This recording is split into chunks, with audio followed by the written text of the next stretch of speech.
Boa tarde, meus queridos ouvintes. É com o coração assim cheio de alegria que acolhemos você aqui na Rádio JC Guaçucê, a rádio da família. Sejam bem-vindos, queridos ouvintes. Hoje é 19 de novembro de 2022 e agradeço a você pela sua companhia. A partir de agora está no ar o programa católico Conhecendo a Igreja com Márcia Cândido e José Rodrigues. E se você quer aprender e tirar suas dúvidas, é aqui.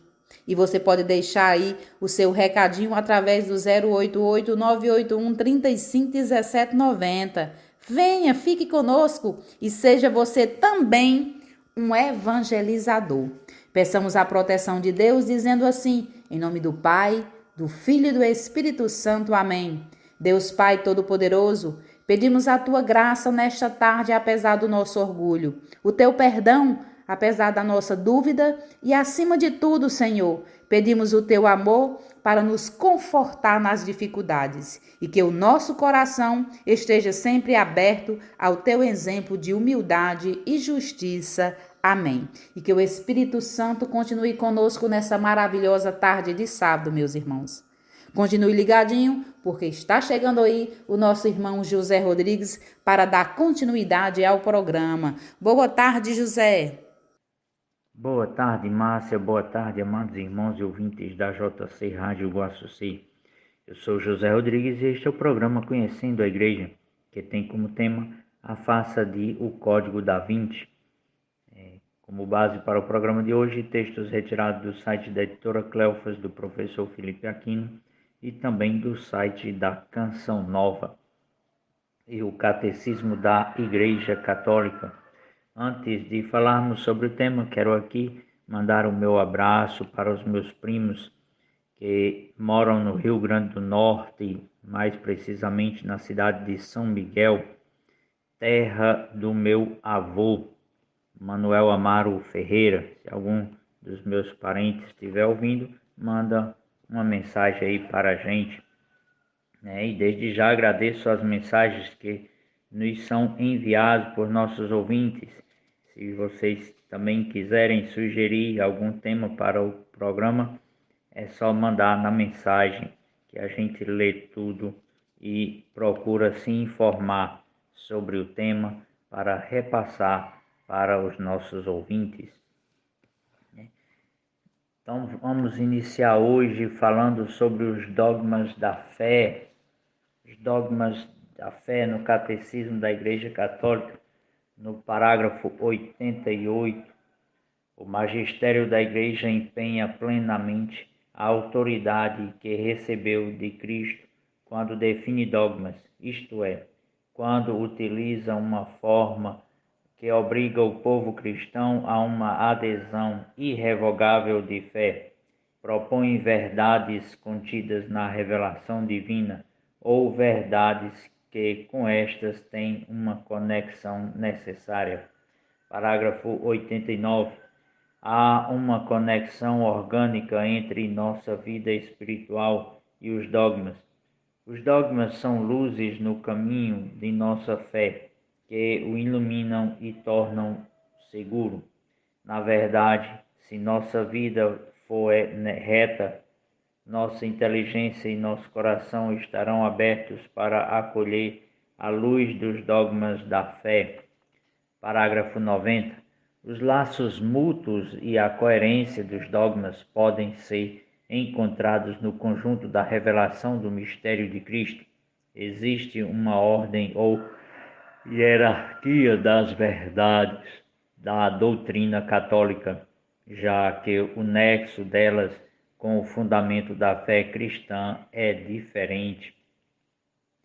Então, meus amados irmãos, estes parágrafos vêm nos falar sobre a verdade dos dogmas de fé, né?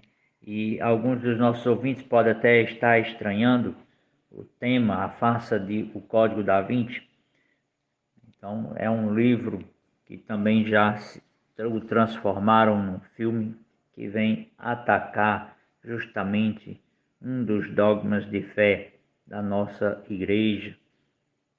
Ataque esse de forma disfarçada, mas é o que nós vamos ver aqui no texto e falar um pouco, comentar sobre este livro. Então, o livro O Código da Vinci é um best-seller, já vendeu 40 milhões de exemplares, de autoria de Dan Brown, um romancista que não é historiador, norte-americano, que foi professor de inglês da Phillips Exeter Academy de New Hampshire. O filme com o mesmo nome será lançado no mundo todo a partir de 19 de maio por um milionário marketing. Calcula-se que será visto por 800 milhões de pessoas e seu efeito será muito maior do que o livro. Não, lembrando aqui que esse texto foi escrito em 2010, mais precisamente em 8 de novembro de 2010. A trama do romance, que é uma ficção histórica, pretende mostrar que o cristianismo é uma falsidade e uma impostura, uma invenção da Igreja Católica mantida a preço de crimes e guerras ao longo dos séculos. Vários objetivos são nitidamente visados pela obra, que deseja questionar a veracidade histórica do cristianismo, a verdadeira divindade de Jesus Cristo, a confiabilidade histórica da Bíblia, a origem e o desenvolvimento da fé católica e as reais atividades dos apóstolos.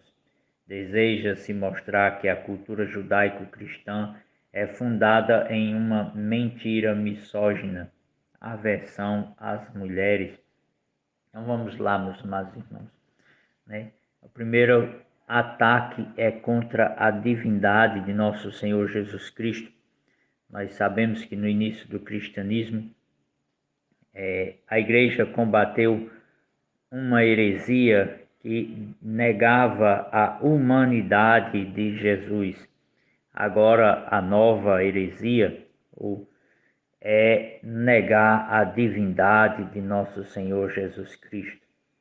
Então, pretende-se, na verdade, aproveitar o escândalo que o livro e o filme provocam nas pessoas para fazer sucesso com um público carente de formação religiosa, mas ao mesmo tempo ávido de fantasia e de suspense religioso.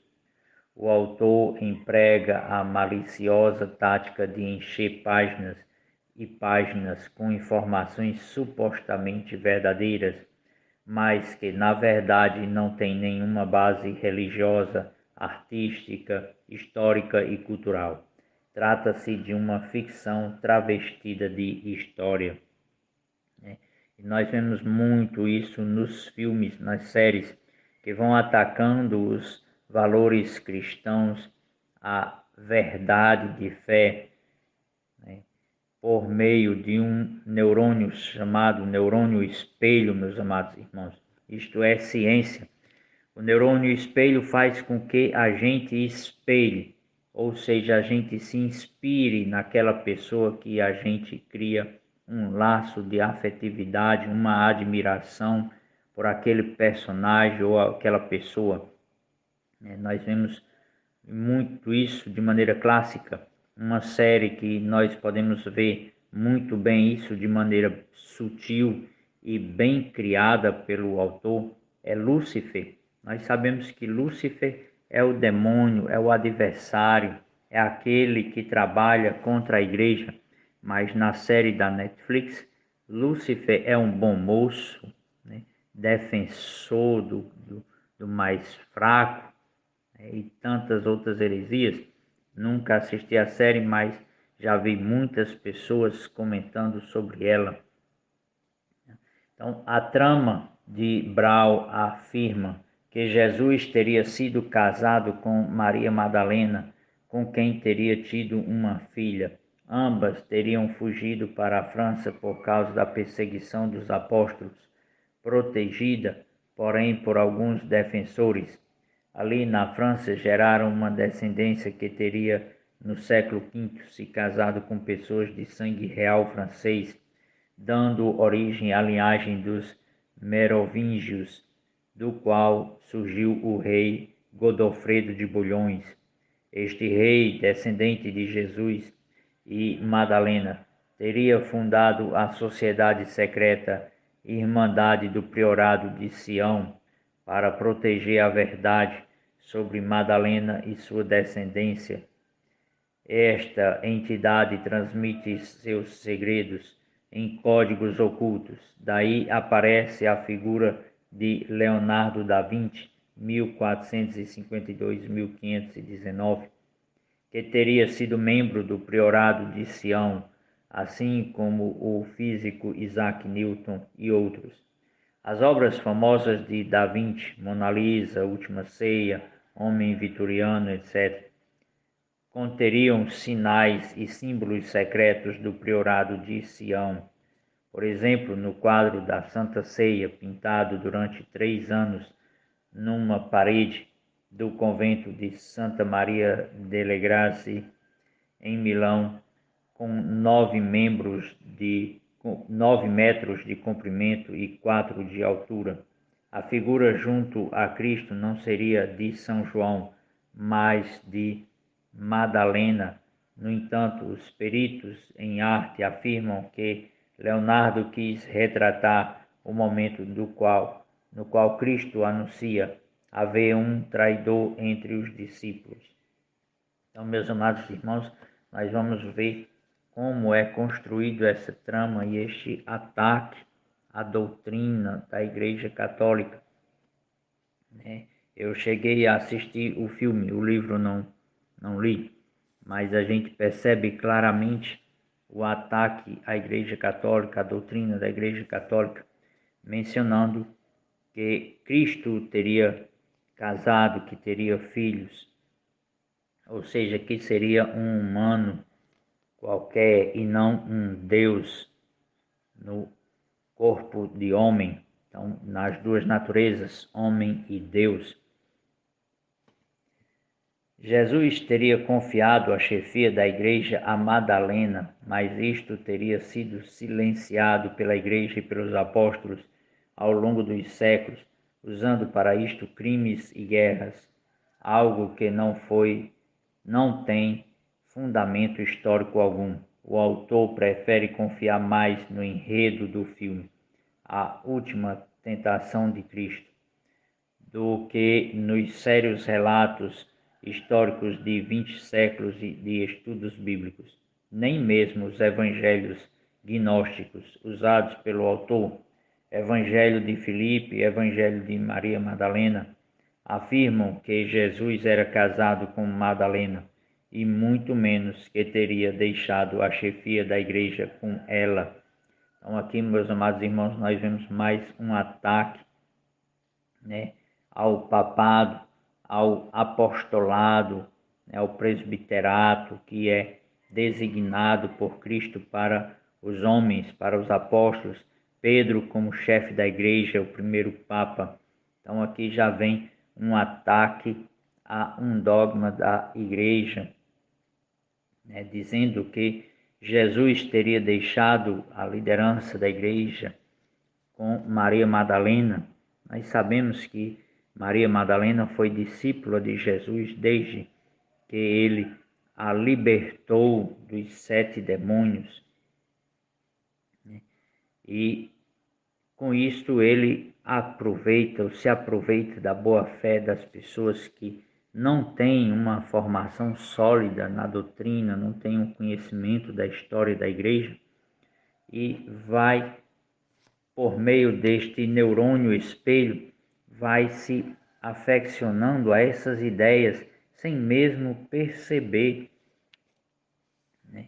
De maneira natural vai absorvendo todas essas ideias heréticas.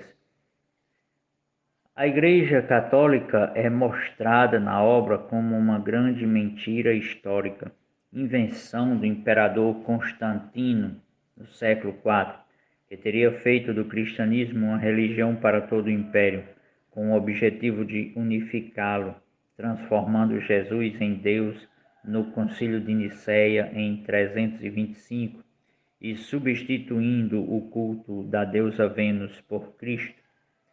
O imperador Constantino teria fundido os ensinamentos cristãos com as tradições pagãs para que fossem mais facilmente aceitos pelo povo.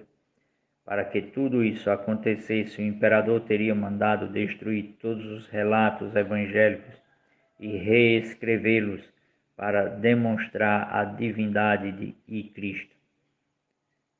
Cerca de 80 evangelhos teriam sido queimados.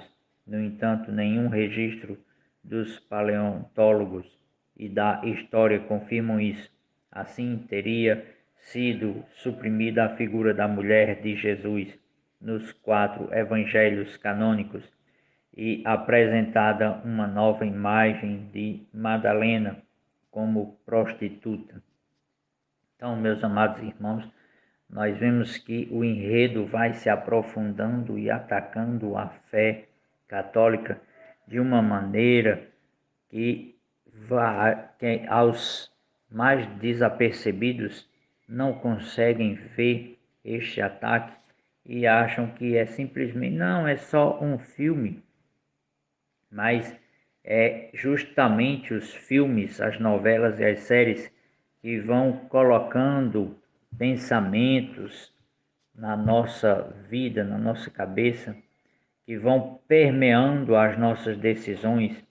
Daí a pouco uma pessoa não tem mais fé na Igreja Católica ou duvida dos dogmas de fé da Igreja e não sabe onde começou esta ideia. Começa justamente nessas histórias, nesses livros que atacam a fé, nestes filmes, nesses seriados, e começam a achar que o demônio não existe, que o demônio, na verdade, é um anjo bom, né?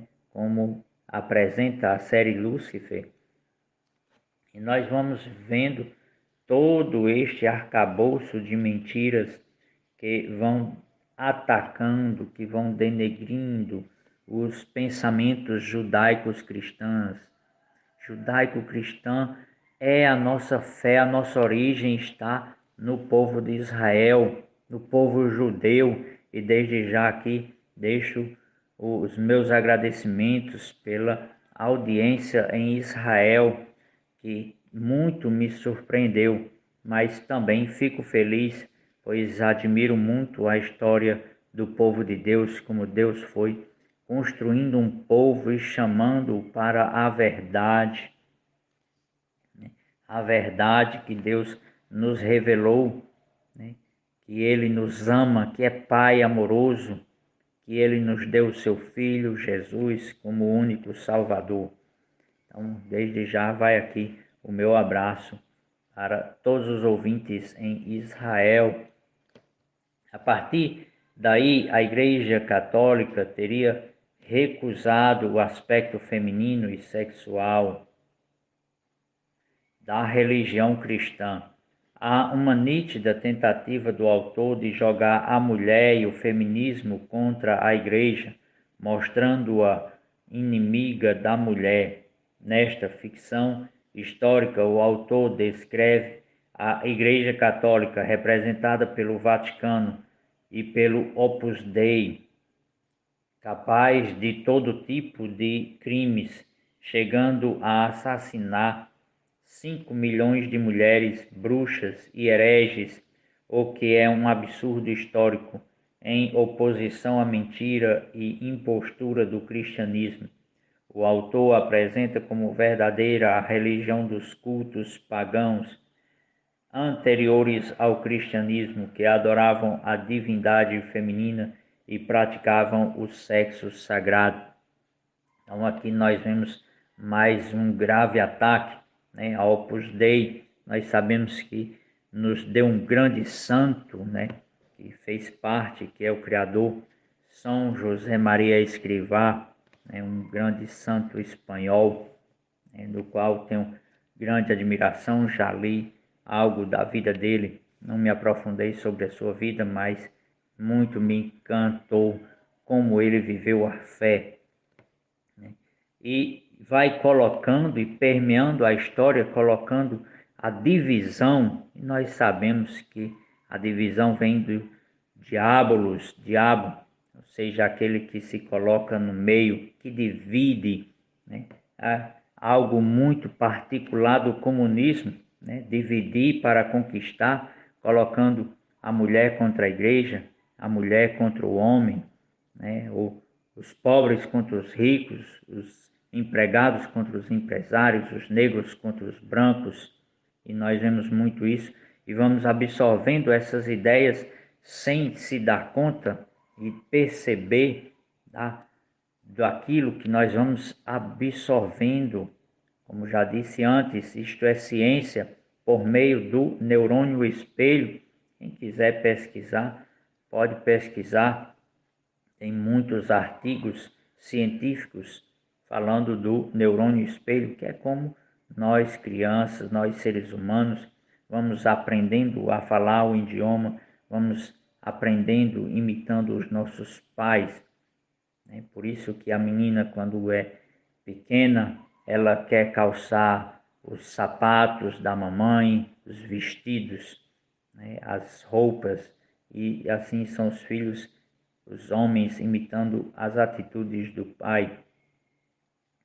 É todo esse arcabouço científico que faz com que cada vez mais os inimigos da igreja se utilizem deste artifício por meio de uma história fantasiosa, mas que vai colocando ideias heréticas, e nós que consumimos principalmente o cinema, os filmes, as séries, as novelas, vamos absorvendo sem se dar conta, Uma pesquisa aqui, faço lembrança aqui de uma pesquisa que eu vi sobre o impacto das novelas, e foi constatado nesta pesquisa que onde o sinal da Rede Globo alcançava com suas novelas, havia mais divórcios, menos filhos, as famílias tinham menos filhos, e onde o sinal da Rede Globo, onde não chegava às novelas,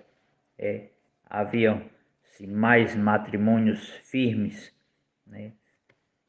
e também as famílias tinham mais filhos, geravam mais filhos, ou seja, os matrimônios eram abertos à vida, como nos diz e nos orienta a doutrina da Igreja Católica.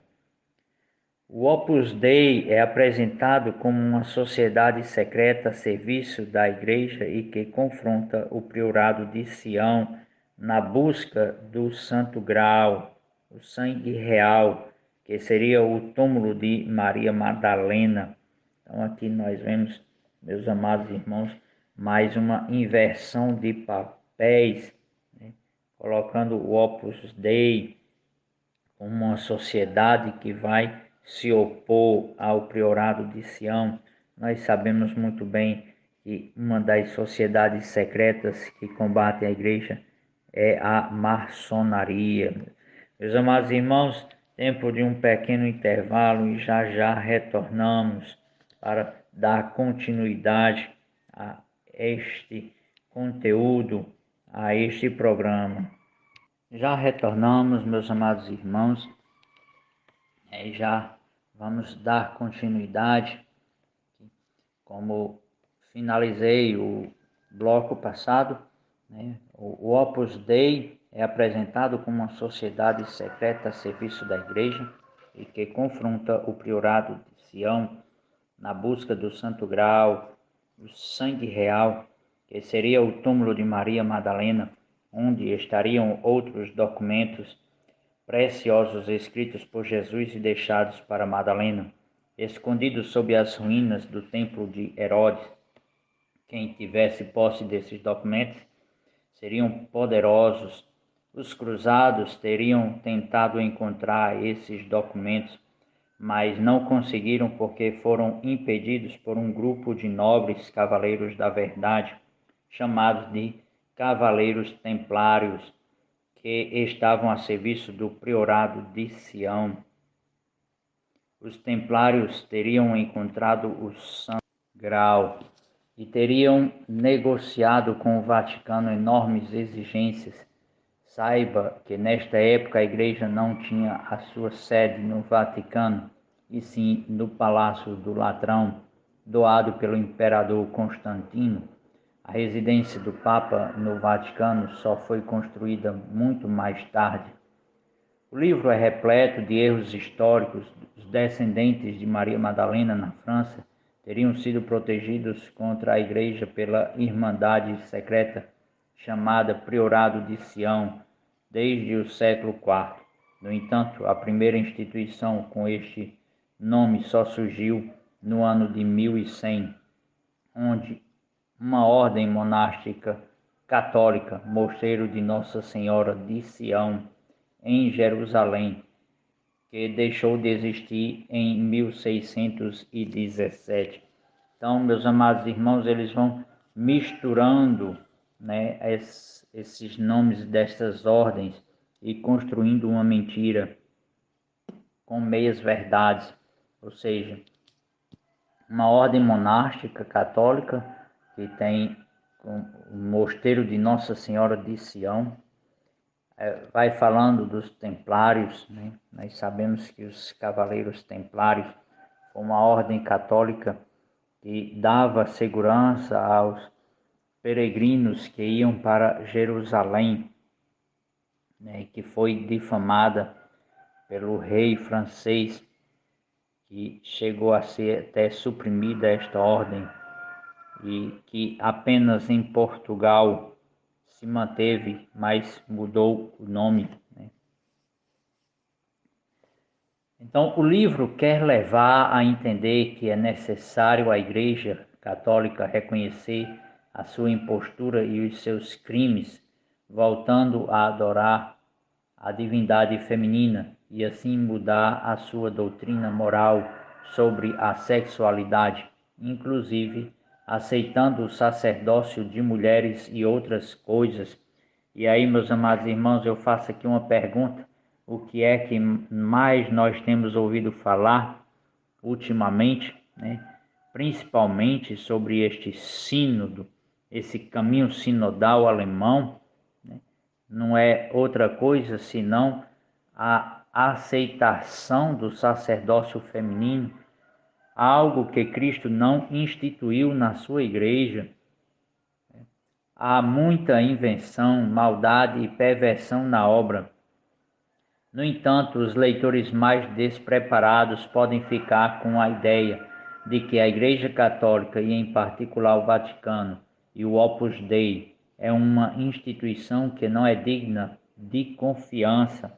Ou seja, eles tentam, com essas mentiras, minar a confiança do povo na Igreja. Visa-se, portanto, desprestigiar a Igreja, se de um lado o livro e o filme de Brown atacam pesadamente a Igreja e o cristianismo, por outro lado, abre as portas para uma evangelização junto àqueles que gostarão de saber a verdade. Por isso é necessário estarmos preparados para apresentar as devidas explicações históricas e religiosas. Deus, como sempre faz, saberá tirar desse mal algum bem para a Igreja. Ela é invencível, jamais as portas do inferno a vencerão. Mateus 16, versículo 18. Então, meus amados irmãos, nós vemos aí como é permeada a história, cheia de mentiras e maldades que levam tanto ao leitor como o espectador do filme a terem esta aversão e daí a pouco desacreditar da igreja, desacreditar da sua fé. Então, mas o que é o Código da Vinci, né? O que ele quer, o que pretende o autor, né? O autor pretende mostrar que o cristianismo é uma falsidade, uma impostura, uma invenção da Igreja Católica mantida a preço de crimes e guerras ao longo dos séculos, criado por Constantino e não por Jesus Cristo, né? E aí nós vemos mais uma vez na intenção do autor com este livro, com este filme, que é justamente essa aversão, mostrar que a igreja é uma impostura, uma farsa. Então, Cristo não é Deus, foi feito Deus por Constantino no Concílio de Nicéia, no ano de 325.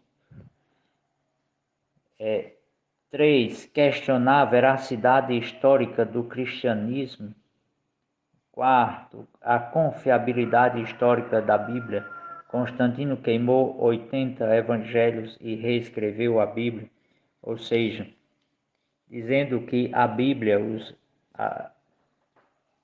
os livros sagrados, meus amados irmãos, foi algo criado por Constantino, que os verdadeiros livros da Bíblia foram queimados por Constantino. 5. A origem e o desenvolvimento da fé católica e as reais atividades dos apóstolos. 6. A cultura judaica cristã é fundada em uma mentira misógina, ou seja, aversão às mulheres. Aproveitar o escândalo para fazer sucesso com o público carente de formação. Então nós vemos todas essas ideias estão permeando o livro e o filme. Então, o autor emprega a maliciosa tática de encher páginas e páginas com informações supostamente verdadeiras, mas que na verdade não tem nenhuma base religiosa, artística, histórica e cultural. Então, na trama de Dan Brown, Jesus teria sido casado com Maria Madalena, com quem teria tido uma filha. Ambas teriam fugido para a França devido às perseguições dos apóstolos, ou seja, os apóstolos, aqueles que mais defenderam a vida, teriam perseguido para tirar a vida. Então nós temos que ter muito cuidado e um olhar crítico para certas obras de ficção, tanto sejam livros como também filmes. Né? Nós vemos que o cinema fantasia muito e coloca fatos inverídicos e constroem farsas para denegrir a Igreja Católica. Né? Um filme que assisti, embora tenha um conteúdo muito bom, mas a gente percebe a crítica à Igreja, né? Que é o Livrai-nos do Mal, né? Que conta uma história de um policial americano que se depara com uma possessão demoníaca.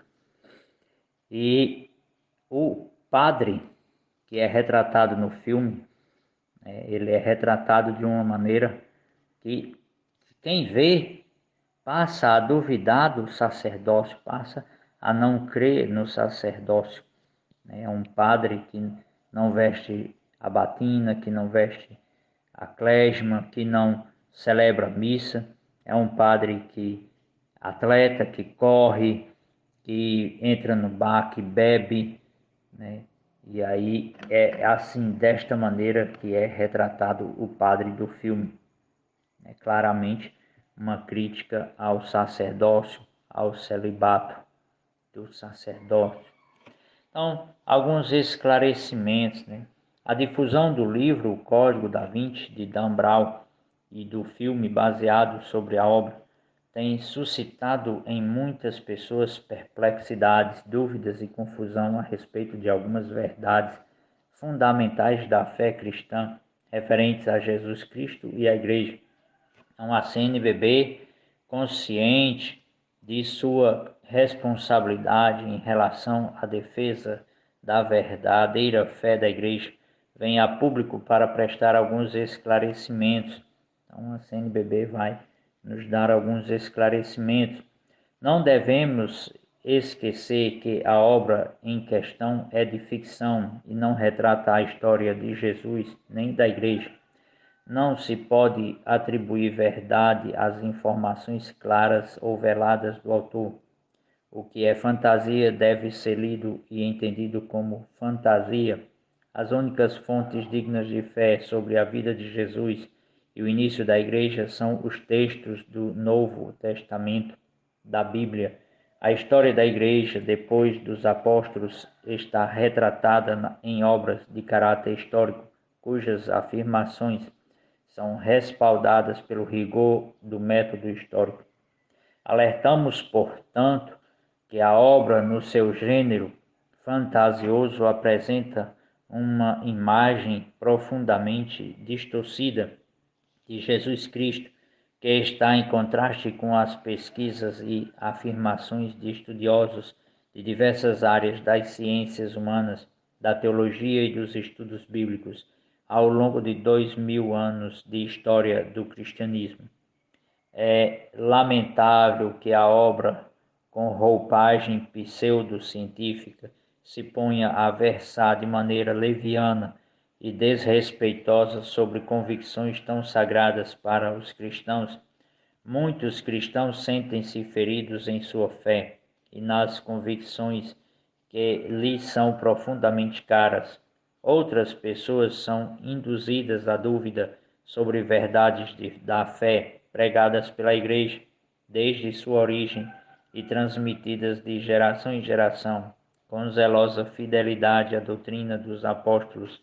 Ainda outras são levadas, inclusive, a levantar suspeitas sobre a honestidade da Igreja nas afirmações de fé sobre Jesus Cristo, seu divino fundador.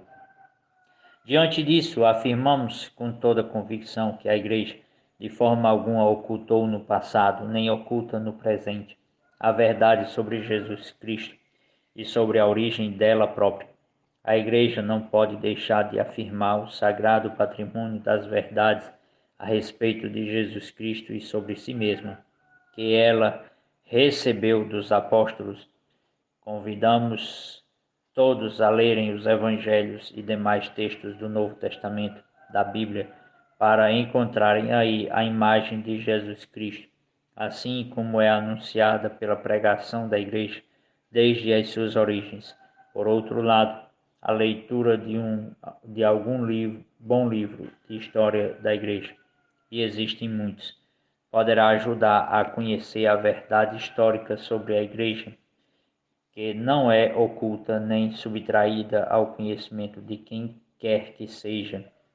Então aí a nota da CNBB. Temos também, meus amados irmãos, uma nota também sobre do Episcopado Mexicano, também sobre o filme, prestando os esclarecimentos. Quem quiser pesquisar, é uma boa pesquisar os livros, né? Por isso que eu repito sempre, meus amados irmãos, a importância de conhecer a doutrina da Igreja Católica, a história, né? O catecismo da Igreja Católica, os documentos da Igreja, né? Seja em moto próprio, seja em epístolas, cartas dos papas, né? Sobre qualquer outro documento, né? Sobre os concílios, principalmente o concílio de Nicéia, o que foi, quando foi, o que foi decidido, o que foi apresentado, o que foi defendido no concílio de Nicéia, né? Sobre os documentos sobre os concílios, os vários concílios da Igreja Católica. A Igreja nunca ocultou que houve antipapas, nunca ocultou nada, meus amados irmãos. Basta que tenhamos a curiosidade e o interesse de pesquisar. Temos o site do Vaticano, lá eles disponibilizam todos os documentos em vários idiomas, né? Tem alguns em português, mas tem em latim, tem italiano, tem espanhol, né? Tem português. Então basta buscar, conhecer, ter este interesse e disponibilizar tempo para o estudo, para a pesquisa. Então, hoje, sábado, dia 19, a igreja celebra São Roque, Santo Afonso e São João, presbíteros e mártires. Então, estes defensores da fé que professaram, que derramaram seu sangue e foram sementes para novos cristãos. E o evangelho de hoje é o evangelho de nosso Senhor Jesus Cristo, segundo Lucas, capítulo 27, ou capítulo 20, perdão, capítulo 20, versículos de 27 a 40. Então, naquele tempo, aproximaram-se de Jesus alguns saduceus que negam a ressurreição e lhe perguntaram: Mestre, Moisés deixou-nos escrito: se alguém tiver um irmão casado e este morrer sem filhos, deve casar-se com a viúva a fim de garantir a descendência para seu irmão. Ora, havia 7 irmãos. O primeiro casou e morreu, sem deixar filhos. Também o segundo e o terceiro se casaram com a viúva. E assim os 7, todos morreram sem deixar filhos. Por fim, morreu também a mulher. Na ressurreição, ela será a esposa de quem? Todos os 7 estiveram casados com ela. Jesus respondeu aos saduceus: nesta vida, os homens e as mulheres casam-se, mas os que forem julgados dignos da ressurreição dos mortos e de participar da vida futura, nem eles se casam, nem elas se dão em casamento, e já não poderão morrer, pois serão iguais aos anjos, serão filhos de Deus, porque ressuscitaram. Que os mortos ressuscitam, Moisés também o indicou na passagem da sarça, quando chama o Senhor Deus de Abraão, o Deus de Isaque e o Deus de Jacó. Deus não é Deus dos mortos, mas dos vivos, pois todos vivem para ele. Alguns doutores da lei disseram a Jesus: Mestre, tu falastes muito bem. E ninguém mais tinha coragem de perguntar coisa alguma a Jesus. Palavra da nossa salvação. Então, meus amados irmãos, uma leitura muito apropriada, né? O questionamento dos saduceus a respeito da ressurreição. Então, eles vão questionar a Jesus porque não acreditavam na ressurreição. E aí contam esta história dos 7 irmãos que casam com a mesma mulher sem deixar filhos. Nós sabemos que era um costume judeu que quando um dos irmãos casavam e não deixavam filhos, morria antes de gerar filhos, o irmão deveria assumir a esposa, a cunhada, e gerar uma descendência para o seu irmão. Tem até um caso na Bíblia que o irmão se negou e Deus se irou com ele porque ele negou essa descendência. E assim eles questionam. Então, quando eles ressuscitarem, quando acontecer a ressurreição, ela será a esposa de quem? E Jesus vai nos dizer e nos revelar que na ressurreição seremos como os anjos, ou seja, não teremos desejos sexuais, desejos terrenos, como aqui, né? Viveremos mais em adoração a Deus.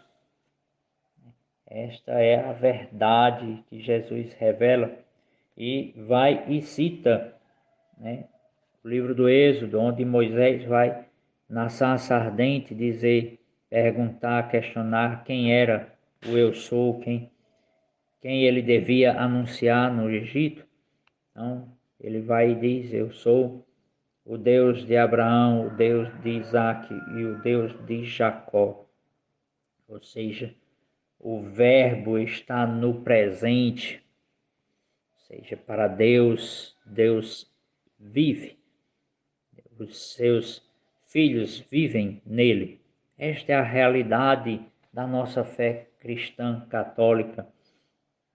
Esta é a herança deixada por Israel, essa história viva, este amor de Deus por cada um de nós, contada nos livros da Bíblia do Antigo Testamento e do Novo Testamento, esta verdade de fé que muitas vezes é atacada e vilipendiada, né, de maneira vil por livros, por filmes, por tantos personagens que nós vemos nos dias de hoje, né, pessoas que decidem atacar a nossa fé e os nossos valores judaico-cristãos.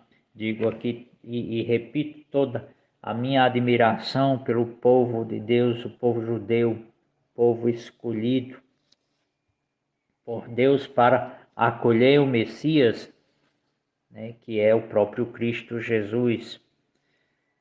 Então, meus amados irmãos, que nós possamos pedir esta luz do Espírito Santo para nos iluminar com a verdade da fé, com a verdadeira fé, com a luz da verdade. A intercessão desses santos que celebramos hoje, a intercessão de São Padre Pio, São Frei Galvão, de Santa Gema Galgani e a Virgem Maria. Nós elevamos a nossa voz em prece com esta Ave Maria, pela igreja que é perseguida, que é maltratada, caluniada diariamente, pela igreja perseguida aqui na América por ditaduras, pelo comunismo, né, pela igreja perseguida na China, né, pela conversão do ditador da Nicarágua, Daniel Ortega, porque é assim que o cristão deve agir, como Cristo o ensinou, rezar por aqueles que vos perseguem, e também pela igreja perseguida pelo Estado Islâmico, né? Rezemos esta Ave Maria também pelos nossos sacerdotes, pelos nossos bispos, né? Pelo bispo da minha diocese, Dom Geraldo Freire, pelo Papa Bento XVI, pelo Papa Francisco, pela igreja como um todo. Ave Maria, cheia de graça, o Senhor é convosco, bendita sois vós entre as mulheres, bendito é o fruto do vosso ventre, Jesus. Santa Maria, Mãe de Deus, rogai por nós, pecadores, agora e na hora de nossa morte. Amém. Viva Cristo Rei, viva a Imaculada Conceição da Virgem Maria. Chegamos ao final do nosso programa e eu deixo aqui os meus sinceros agradecimentos a todos vocês que estiveram conosco durante essa hora de programa. Amanhã é domingo, dia do Senhor, dia de irmos à missa, louvar e agradecer, né? Que a gente possa, assim, criar na nossa família um ambiente de amor, um ambiente cheio de segurança para a nossa família, né? Quando nós somos amados dentro de casa, nós transbordamos esse amor para todas as pessoas que convivem ao nosso redor. Continue na sintonia, porque vem na sequência a Hora da Misericórdia com o Padre Reginaldo Manzotti. Estaremos em oração por todas as pessoas que pediram e que Deus possa iluminar o caminho de todos vocês com muita paz e harmonia. Rezemos. Pai nosso que estais nos céus, santificado seja o vosso nome, venha a nós o vosso reino, seja feita a vossa vontade, assim na terra como no céu. O pão nosso de cada dia nos dai hoje, perdoai-nos as nossas ofensas, assim como nós perdoamos a quem nos tem ofendido, e não nos deixeis cair em tentação, mas livrai-nos do mal. Amém. Ó Maria concebida sem pecado, rogai por nós que recorremos a vós. Ave Maria, cheia de graça, o Senhor é convosco. Bendita sois vós entre as mulheres, bendito é o fruto do vosso ventre, Jesus. Santa Maria, Mãe de Deus, rogai por nós, pecadores, agora e na hora de nossa morte. Amém. Um forte abraço, meus queridos ouvintes. Até no próximo sábado, se assim Deus nos permitir.